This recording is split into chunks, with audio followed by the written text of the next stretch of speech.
دوه لنډ تازه او د آبادۍ خبرونه. سلامونه درنو لیدونکو، که غواړئ پوه شئ دا ویډیو تر اخره وګورئ. په امیر کې هغه سړک جوړیږي چې افغانستان له چین سره نښلوي.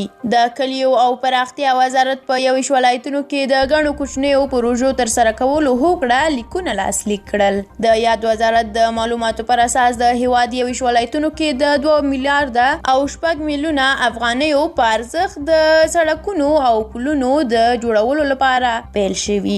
د دې وزارت په وینا د بدخشان په کوچني پامیر کې به هغه سړک هم جوړ شي چې افغانستان له چین سره نښلوي او په دې سره به په ټیټه کچه د سیمه ییز اتصال په برخه کې مهم ګام واخیستل شي. افغانستان د چین لپاره تر ټولو ارزانه او نږدې بازار دی او تولیدات په افغانستان کې ښه بازار لري.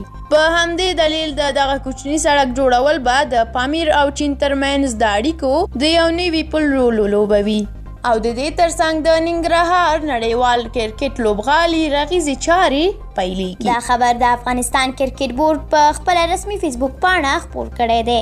کرکټ بورډ لیکلي یاد لوبغالي د رغیزو چارو په موخه د تدارکاتي لړۍ له بشپړولو وروسته د ام اس بلیډټیک د انجینرۍ او رغونې شرکت ته سپارل شوي چې د ساحې له پاکولو د لوبغالي له ډکولو او هوارولو سره به یې د رغونې چارې په راتلونکي اګست میاشت کې پیل شي. ډیره مننه له تاسو درنو لیدونکو چې دا ویډیو تر پایه ولیدله.